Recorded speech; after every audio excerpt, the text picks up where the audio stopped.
Vamos ter um tempo de meditação na palavra do nosso Deus. Muito obrigado, Amanda.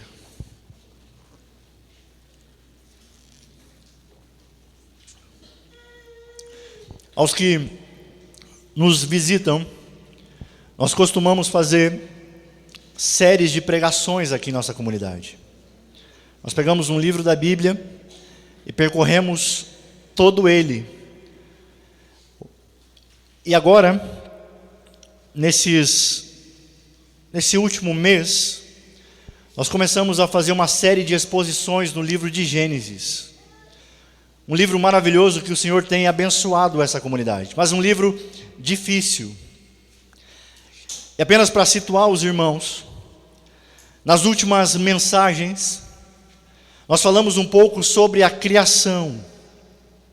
Nós iniciamos vendo como Deus tem conduzido a sua história, como Ele criou soberanamente todas as coisas. E nós vimos que, ao fazer isso, Ele olha para a sua criação e diz que tudo era muito bom. Na última mensagem nós vimos o primeiro santuário, a habitação de Deus, chamado Jardim do Éden. Ok, mas acontece que nós não precisamos ir muito longe para sabermos que algo está errado com o mundo. Não é assim?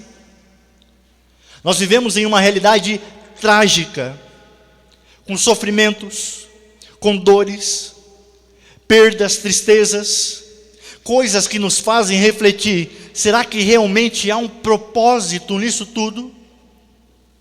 Afinal, e muitos questionam, será que esse era o projeto de Deus para nós?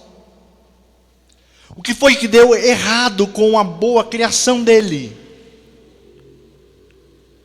Diferentemente dos 2 primeiros capítulos, agora quando entraremos no capítulo 3 de Gênesis, nós veremos um conflito. Nós veremos que algo deu errado e precisa ser consertado. E no drama bíblico, nós vamos chamar isso de queda. E a queda é um elemento central, chave, para entendermos toda a vida humana. E particularmente, o nosso atual estado de miséria. Hoje eu quero lhe convidar a abrir a sua Bíblia, no capítulo 3 de Gênesis, onde nós vamos falar justamente desse assunto: queda, pecado. E esse assunto é muito importante, pois nós veremos que toda a Bíblia, de Gênesis 3 a Apocalipse 20, vai relatar a vida neste mundo caído. Se você fizer uma leitura, observar toda a narrativa, você verá que apenas 4 capítulos das Escrituras mostram uma realidade sem o pecado. Gênesis 1 e 2 e Apocalipse 21 e 22. Até aqui, nós vimos como a Bíblia começa. Você lembra? Capítulo 1, a Bíblia começa com a narrativa da criação. Deus cria o universo e tudo que nele há, incluindo o ser humano. E nós vimos que o ser humano, o homem e mulher, é o ápice da criação. Deus cria o homem à sua imagem e semelhança. E Deus olha para o homem e para a mulher e para a sua criação e diz que aquilo era muito bom. Por quê? Porque refletia a perfeição e a bondade do próprio Deus. Mas agora nós temos a queda, um dos episódios mais significativos na história bíblica. E ela vai moldar a compreensão cristã sobre a natureza humana, sobre o pecado e a redenção. Uma coisa que é importante lembrarmos, um breve resumo, digamos assim, um spoiler, é que a história da queda no Jardim do Éden, conforme está registrado aqui, vai apresentar justamente a desobediência de Adão e Eva, e nós veremos as suas consequências devastadoras. Mas entendam que esse evento não apenas explica a origem do mal no mundo, Ele também estabelece o palco para o plano redentor de Deus através de Cristo Jesus. É isso que nós veremos. E basicamente eu quero dividir o sermão essa noite em 3 pontos. Primeiro ponto é como ocorreu a queda. Segundo ponto é quais são as consequências da queda. E o terceiro é, será que há esperança após a queda? Você acredita que nós conseguimos ver tudo isso no capítulo 3? Eu espero que dê tempo. Primeiro ponto então, como ocorreu? Como ocorre a queda? Vocês lembram o contexto? O contexto do capítulo 3, onde Adão e Eva estão, é o jardim do Éden. E a narrativa da queda começa justamente nesse jardim. Nós falamos sobre ele. Um paraíso perfeito criado por Deus. Nós vimos que ali Deus fez nascer todo tipo de árvores, agradáveis aos olhos e boas para se alimentarem.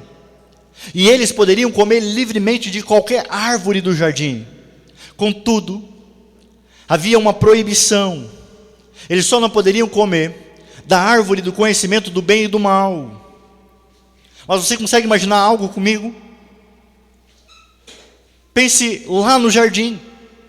Imaginem que Adão e Eva não tinham qualquer razão para se sentir vazios. De nada eles tinham falta. Para onde quer que eles olhassem, eles se deparavam com aquilo que Deus havia trazido à existência e dito que era bom.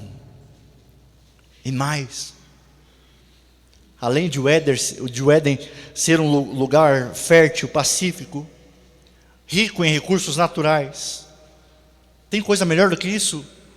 Tem. Melhor que tudo isso é que ali era um local onde Deus habitava. Havia uma comunhão maravilhosa entre Deus e o primeiro casal. Parou para pensar que maravilha? Adão e Eva andam e conversam com Deus ao entardecer. Estavam no melhor lugar do mundo. Eles tinham absolutamente tudo o que precisavam. Parou para pensar que eles não tinham outros seres humanos com quem pudessem comparar suas vidas. Não havia um homem mais bonito que Adão, não havia uma mulher mais bonita que Eva. Não havia famílias mais perfeitas ou empregos melhores. Eles tinham tudo o que precisavam diante deles. Nada faltava na vida de Adão e Eva. Eles tinham todas as razões para viverem perfeitamente felizes. Eu sei que quando nós lemos, olhamos para a vida do Éden, nós desejamos por isso. Nós ansiamos por uma vida assim, não é? Mas por que a nossa experiência neste mundo é tão diferente? O que aconteceu? O que pode dar errado em um lugar como esse? Gênesis 3 responde às nossas perguntas. Mas talvez, ainda sem fornecer todas as informações que gostaríamos, mas são informações necessárias. Você está com a sua Bíblia aberta? Veja comigo a partir do versículo 1. Ora, a serpente era o mais astuto de todos os animais selvagens que o Senhor Deus tinha feito. E ela perguntou à mulher: foi isto mesmo que Deus disse? Não comam de nenhum fruto das árvores do jardim? Respondeu a mulher à serpente: podemos comer do fruto das árvores do jardim. Mas Deus disse: não comam do fruto da árvore que está no meio do jardim, nem toquem nele, do contrário vocês morrerão. Disse a serpente à mulher: certamente não morrerão. Deus sabe que no dia em que dele comerem, seus olhos se abrirão, e vocês, como Deus, serão conhecedores do bem e do mal. Perceba que logo no início do capítulo 3, nós somos informados de uma serpente. E nesse capítulo nós não sabemos quem é ela. Então nós precisamos acompanhar a história para descobrirmos quem é. E João, lá no Apocalipse, capítulo 12, versículo 9, vai trazer um pouco mais de clareza de quem é a serpente, Satanás. É importante nós percebermos que Deus está nos mostrando aqui no capítulo 3, é que a queda ela se dá por meio de uma aliança entre Deus e o ser humano. Vocês lembram dessa aliança? Gênesis 2, versículos 16 e 17, nós falamos do pacto das obras na última mensagem. Lembram? Está escrito: e o Senhor ordenou ao homem: coma livremente de qualquer árvore do jardim, mas não coma da árvore do conhecimento do bem e do mal, porque no dia em que dela comer, certamente você morrerá. Deus fez uma aliança com Adão e com Eva. E lembremos que nessa aliança, o Senhor oferece a eles liberdade para desfrutarem de todas as maravilhas da criação. A condição dada ao casal, para que eles permanecessem nesse estado de plenitude, era não comer da árvore do conhecimento do bem e do mal. E do contrário, a desobediência resultaria em maldição, em morte. Isso significa que, inicialmente, Adão e Eva foram criados com liberdade de escolha, liberdade para amar ou rejeitar a generosidade divina. Adão e Eva foram criados livres para obedecer a Deus, ou então poderiam usar desta liberdade direcionando para o mal. É importante a gente falar que até aqui eles tinham o que nós não temos hoje, uma coisa chamada livre-arbítrio. Eles eram livres, mas para que eles pudessem usar dessa liberdade, o primeiro casal precisaria ser tentado. E aqui nós temos a conexão com Gênesis 2:9, com a misteriosa árvore do conhecimento do bem e do mal. E o texto nos diz que a serpente os tenta a comer dessa árvore, contrariando explicitamente a ordem estabelecida na aliança entre Deus e o casal. A proposta da serpente representava um convite à autonomia, isso é, escolher a si mesmo como fonte de critério para determinar o que é certo e errado, em vez deles confiarem na palavra de Deus para orientação. É isso que está em jogo na tentação, pois a serpente os seduz a pensar que eles poderiam criar as suas próprias leis, que eles poderiam ser os seus próprios senhores, que seria muito melhor viverem de maneira independente, autônoma, em vez de se submeterem à instrução do Criador. Proibição de comer o fruto daquela árvore era um teste, para ver se o homem ficaria satisfeito com o seu papel e lugar, ou então, se ele tentaria querer ser como Deus. Percebam, são dois caminhos diferentes, são caminhos totalmente opostos. Um caminho é que Adão e Eva podem obedecer a Deus e se submeterem à lei de Deus e desfrutar da vida. A outra alternativa é buscar o seu próprio caminho, buscar em si mesmo um novo caminho e experimentar então a morte. O próprio Jesus, anos mais tarde, lá nos Evangelhos, vai falar também que só há dois caminhos. Você lembra disso? Um caminho largo que conduz à perdição e um caminho estreito que conduz à vida. Não há meio termo, não há terceira opção. Mas para convencê-los de que o caminho da desobediência é o melhor, a serpente vai usar de sutileza e astúcia. Meus irmãos, não nos restam dúvidas de que a melhor maneira para se fazer isso é por meio da dúvida. Não é? Como é que a serpente tenta colocar dúvida? Tenta fazer com que eles duvidem tenta fazer com que eles suspeitem das palavras de Deus e do seu caráter. É isso que ela queria, fazer com que o primeiro casal desconfiasse da palavra de Deus. E meus irmãos, muitos cristãos, até hoje olham para a palavra de Deus, e quando ela não o agrada, sabe o que normalmente fazem? Colocam ela em dúvida. Será mesmo que é isso? Não, vou por outra interpretação. Para muitos, quem precisa mudar e se adaptar às realidades pós-modernas é a palavra de Deus. Mas eu gosto muito de uma frase de um pastor chamado Josemar Bessa, onde ele diz: olha, lendo a Bíblia, eu encontrei muitos defeitos, muitos erros. E ele conclui: todos eles em mim. Por isso, meu irmão, não vá para a palavra de Deus com suspeita. Vai a ela para ser transformado por ela. Ela que é comparada a uma espada. Mas Adão e Eva dão ouvidos à serpente. Olhem o diálogo, versículo 4. Disse a serpente à mulher: certamente não morrerão. Olha a astúcia. E ela diz: Deus sabe que no dia em que dele comerem, os seus olhos se abrirão e vocês serão como Deus, conhecedores do bem e do mal.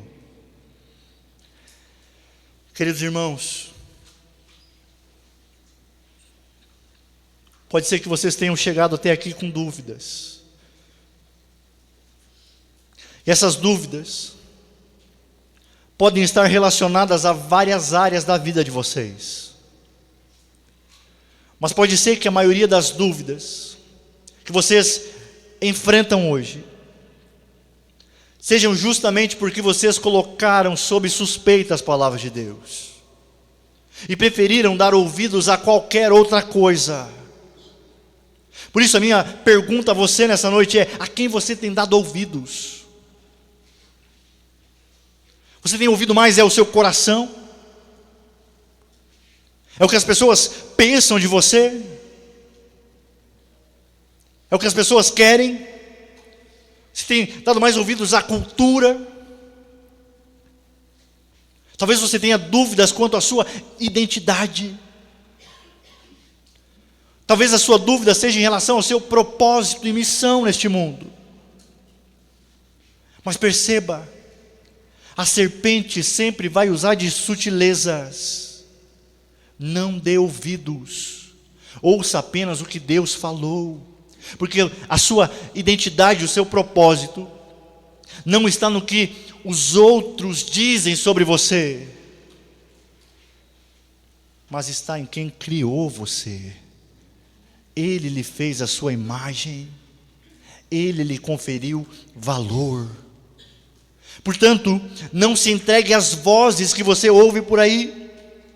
Entregue-se totalmente a Ele. Você foi criado para Ele, para encontrar total satisfação e prazer nele. Por isso eu digo, são os falsos deuses que tentam dar uma sensação de satisfação, ao propor que a sua identidade está naquilo que você consome, ou no que dizem de você e não em Cristo. Por isso, se você tem dúvidas quanto a isso, vá direto à fonte. Ou seja, vá diretamente em quem criou você e lhe deu uma identidade. Isso é o que mais importa. Voltando ao nosso texto, a serpente aqui está sugerindo que Deus teria mentido para o casal, por temer que eles pudessem atingir o seu nível de sabedoria e autonomia. Percebam como a serpente está trabalhando. Você consegue observar? A serpente vende ao casal a imagem de Deus como um ser inseguro, como um ser manipulador. E para se livrarem disso, o caminho era a desobediência, para então eles terem uma verdadeira vida, felicidade, sabedoria. Dito isso, Adão e Eva passam a olhar aquela árvore com outros olhos. Ao comerem daquele fruto, eles estão depositando a sua expectativa de felicidade. Acontece que Deus havia dito que se eles comessem daquela árvore, eles morreriam. Eles comem do fruto. E no primeiro momento parece que a serpente está certa. Adão e Eva não morrem imediatamente. Mas algo acontece. Embora ainda não estejam mortos fisicamente, vários aspectos da vida do casal mudam. Quais? Esse é o nosso segundo ponto. Quais são as consequências da queda?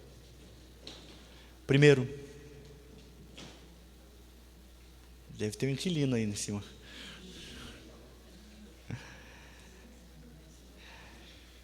Segundo ponto, quais são as consequências da queda? Versículo 7. O que está no versículo 7? Os olhos dos dois se abriram e perceberam que estavam nus. E então juntaram folhas de figueira para cobrir-se. Eles se sentem envergonhados pela nudez. Percebam que o relacionamento matrimonial aqui é afetado pelo pecado. E mais, algo acontece. Eles tentam se esconder de Deus, pois estão com vergonha. Essas consequências demonstram que o pecado, além de impactar todas as áreas da vida humana, ele também rompe a comunhão entre Deus e o homem. É justamente o que o pecado faz. Promete tudo, mas não entrega nada. Ao contrário, o pecado afasta o homem de Deus. O pecado rompe a relação dele com o Criador. E isso nos leva a concluir que o pecado é uma espécie de idolatria. Uma idolatria que desumaniza o ser humano. Tudo vai resultar nesse pecado. Porque percebam que o ato de comer o fruto não foi um gesto impensado. Não foi algo sem importância. Mas foi uma decisão consciente deles, de abandonar o projeto divino, para começar uma vida do zero, tendo a si mesmos como suficientes.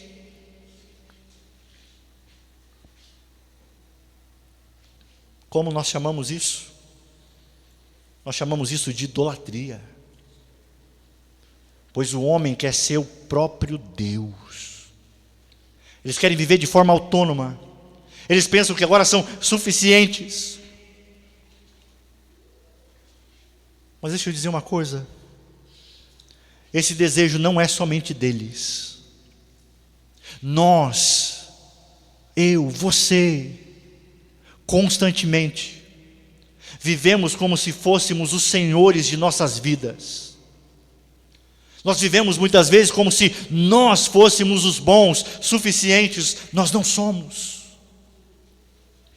Se nós pensarmos assim, é porque estamos dando ouvidos à serpente. Não há neutralidade, não há como ficar em cima do muro. Todo ser humano, é um adorador por natureza. Todo ser humano está prostrado a algo ou alguém. O nosso coração, como escreve James Smith, é como uma bússola. Ela sempre vai estar apontada para alguma direção. Eu gostaria que você refletisse nessa noite e pensasse: onde está o seu coração? Onde está apontada a bússola do seu coração? No desejo de viver independente, de forma autônoma? Isso vai fazer toda a diferença. Jesus, lá no Sermão do Monte, ele fala assim: olha, onde estiver o seu tesouro, ali também estará o teu coração. Ou seja, onde está aquilo que o ser humano mais ama, a sua adoração estará ali. O que está no centro do seu coração? Ao que você está prostrado, meu irmão? O que lhe é tão caro, tão precioso? Perceba que, ou o nosso coração, ele está prostrado ao Senhor, ou inevitavelmente estará prostrado a um falso Deus.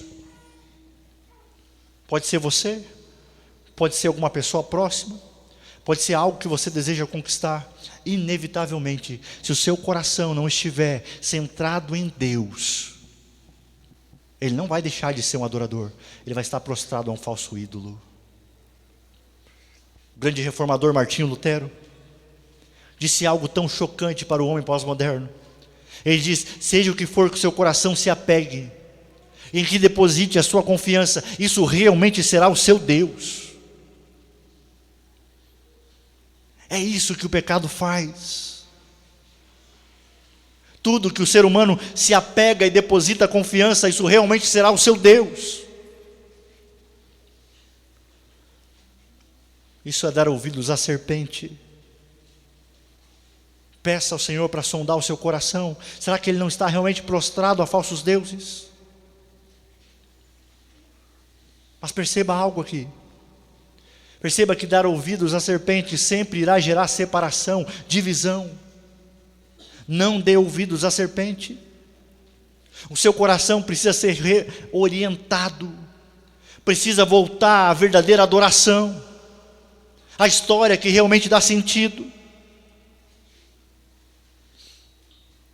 Continuando.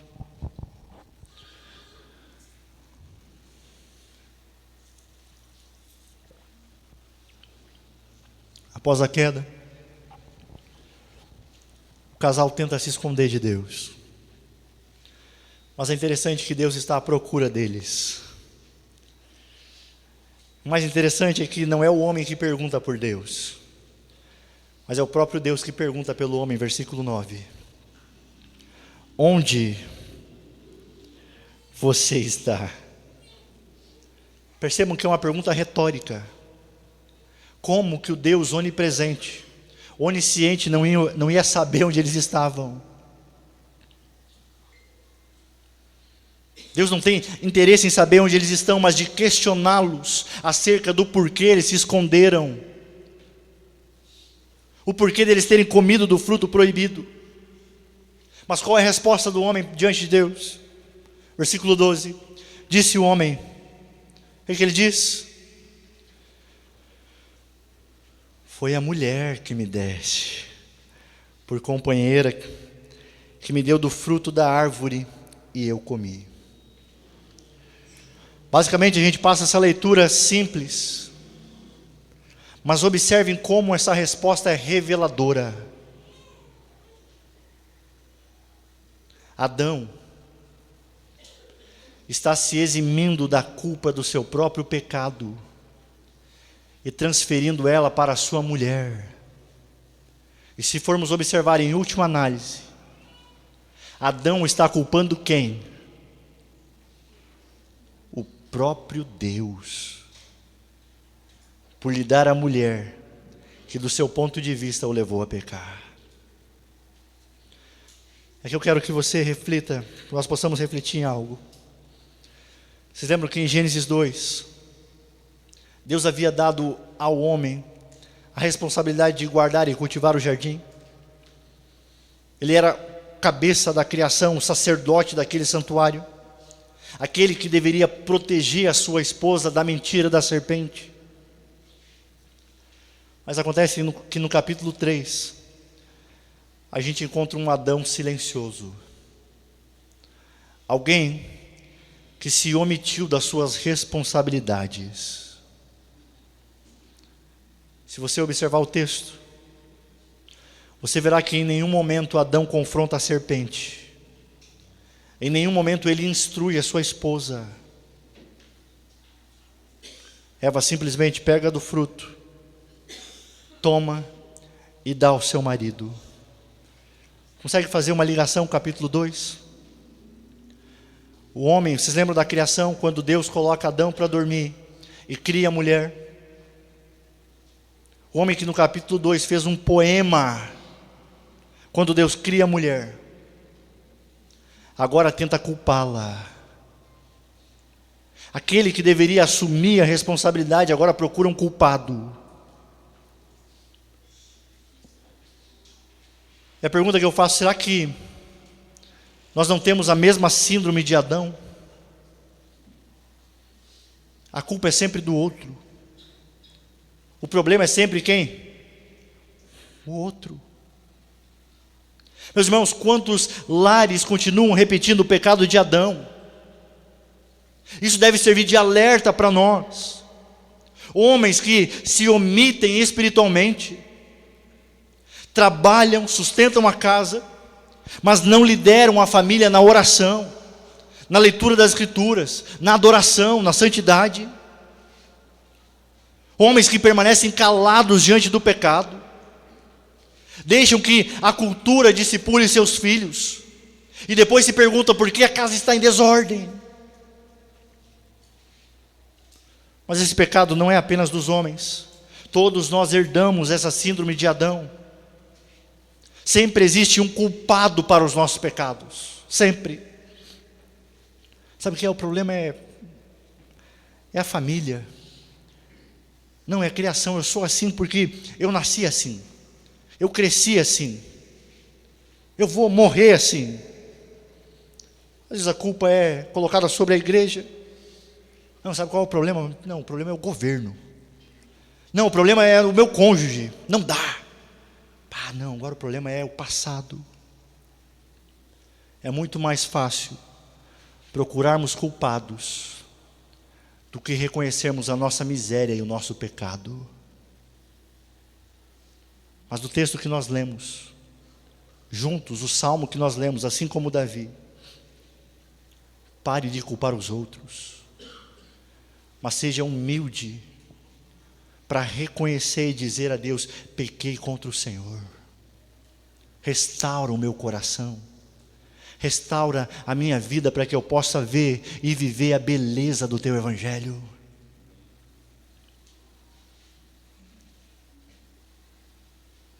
Não culpe o outro. Mas o que acontece com o primeiro casal?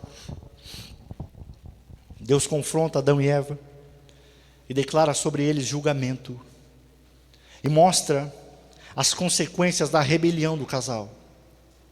Não precisamos ler todos os textos, mas você verá no versículo 14 que a serpente será amaldiçoada. Você verá no versículo 16 que agora a mulher dará luz em grande sofrimento. E você verá nos versículos 17, 19 e 23 que Adão e Eva foram expulsos do jardim, e a terra se torna maldita, e com grande sofrimento o homem se alimentará dela. Uma das coisas que o ser humano, que Adão e Eva aqui deixaram de desfrutar, é que todos nós fomos criados para viver em comunidade, para vivermos juntos. Fomos criados para nos relacionarmos.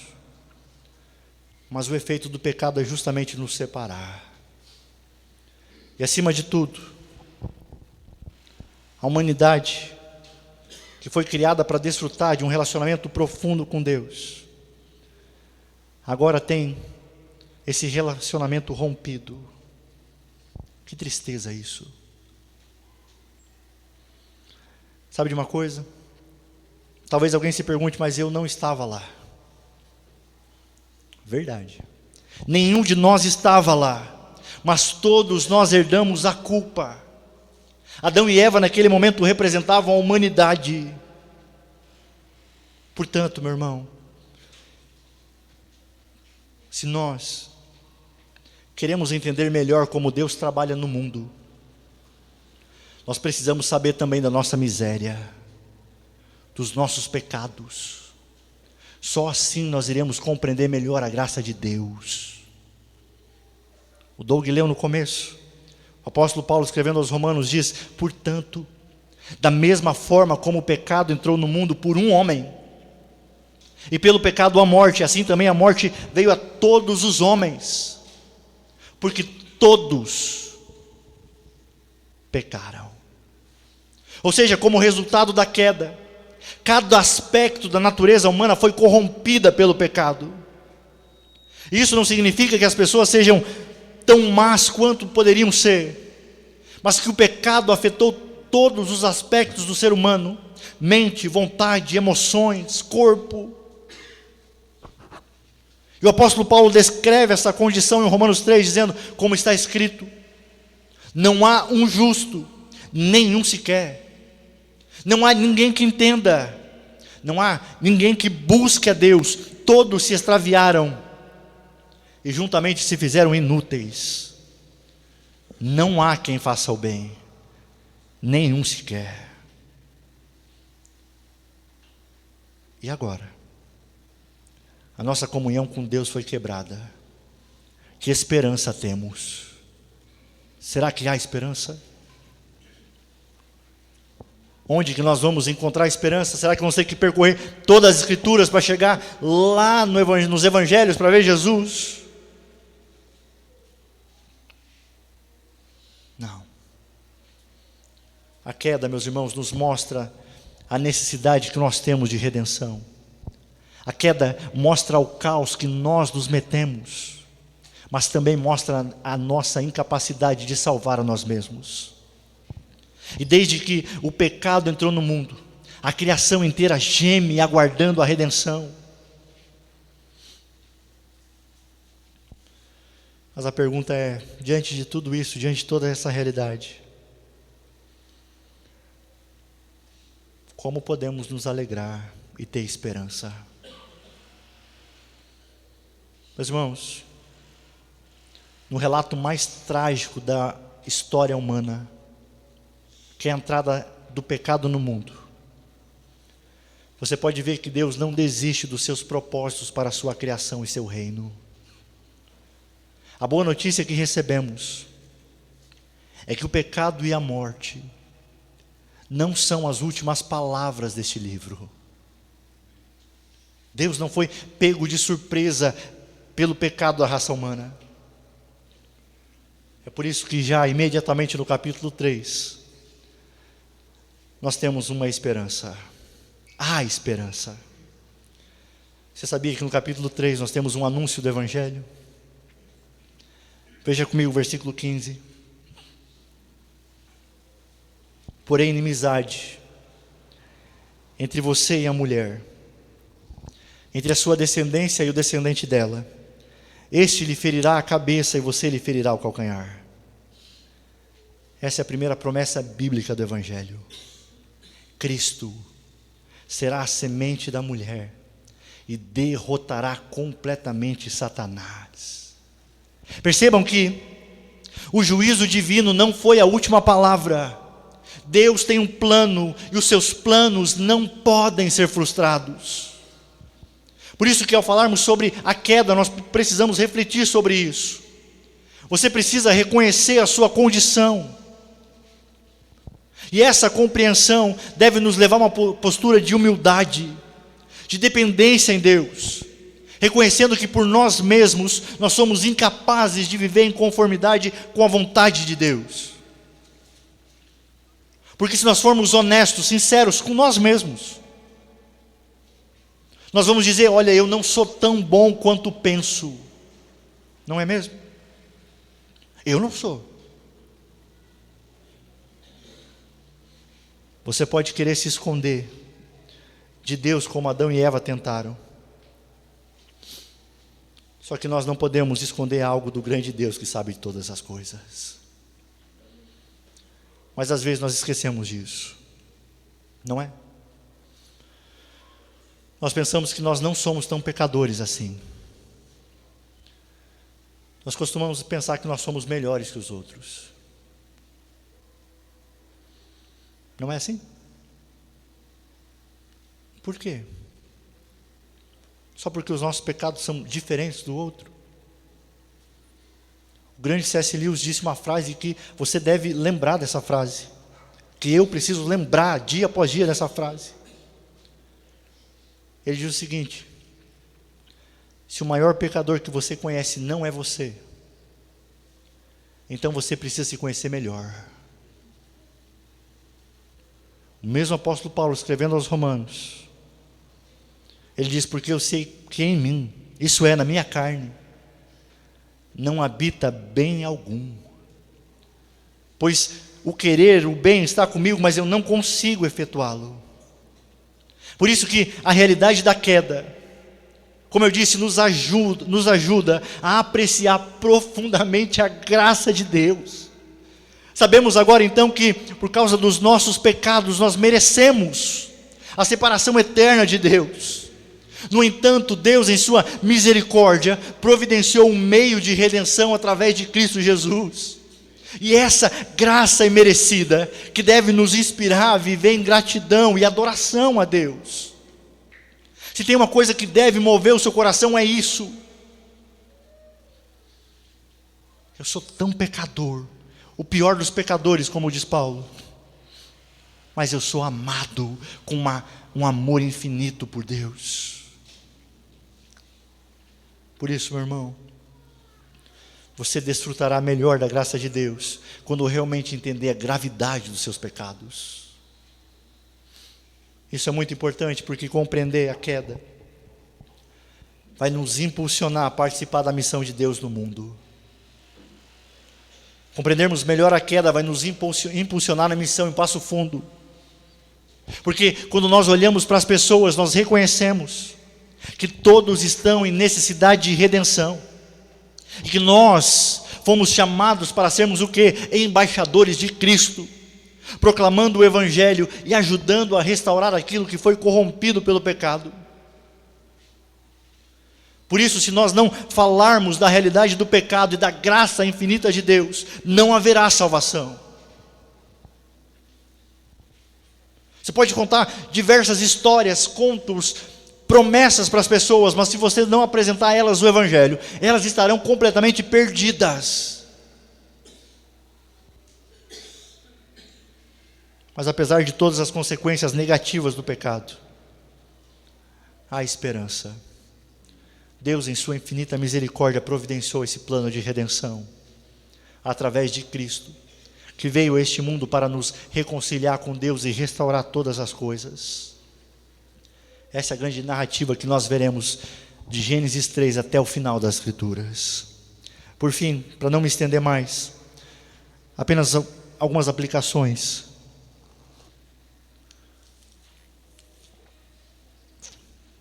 Irmãos, a realidade do Éden é que Adão e Eva deixaram de confiar na bondade do Criador. A serpente conseguiu convencê-los de que Deus estava escondendo algo melhor deles, de que a verdadeira felicidade estava fora da vontade de Deus. É exatamente assim que o pecado tenta nos convencer hoje.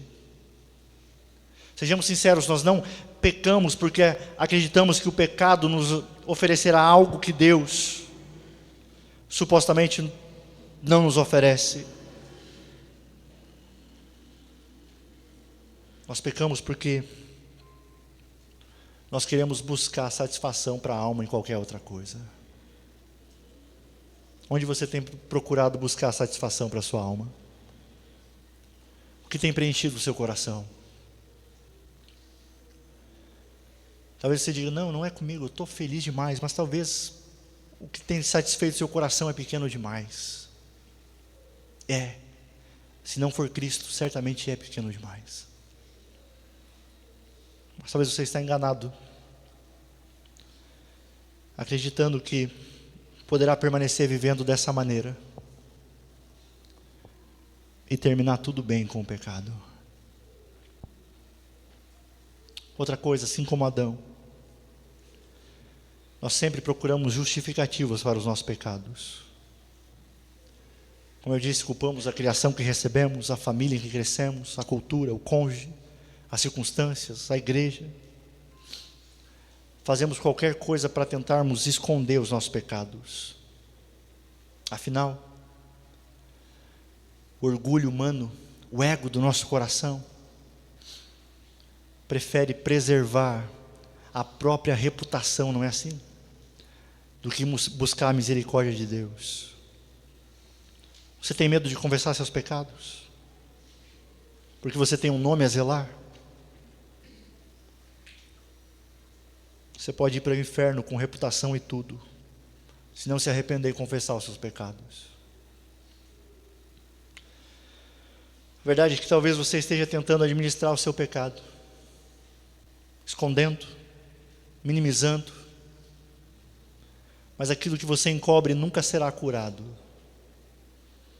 A Bíblia diz que aquele que confessa e deixa, esse sim alcança a misericórdia.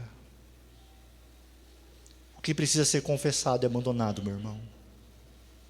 O que precisa ser deixado de lado?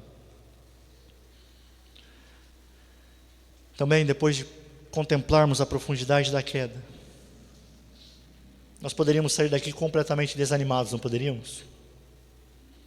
Afinal, se o pecado corrompeu toda a natureza humana, se somos incapazes de restaurar a nossa comunhão com Deus, e se até as nossas melhores obras são insuficientes para nos reconciliar com Ele, que esperança temos? É aqui que o Evangelho entra. Gênesis 3 não termina com a expulsão do jardim, mas com a promessa de que virá o descendente que pisará na cabeça da serpente. O primeiro Adão tentou ser como Deus e falhou. O segundo se fez homem, servo, entregou a própria vida para restaurar aquilo que Adão havia destruído. Adão culpou a sua esposa pelo seu pecado. Cristo tomou sobre si os pecados da sua noiva para apresentá-la santa e irrepreensível diante de Deus. Por isso que a realidade da queda nos mostra que nós precisamos de um Salvador. E só há um único e verdadeiro, a saber, Cristo Jesus. É diante disso que nós queremos celebrar juntos a ceia do Senhor, lembrando das nossas misérias e dos nossos pecados, tamanha ofensa que cometemos contra Deus, mas também de lembrarmos da infinita misericórdia que recebemos. Eu quero chamar aqui à frente os irmãos que irão distribuir os elementos. Se alguém puder, Ali, faz um favor para mim, chama as crianças.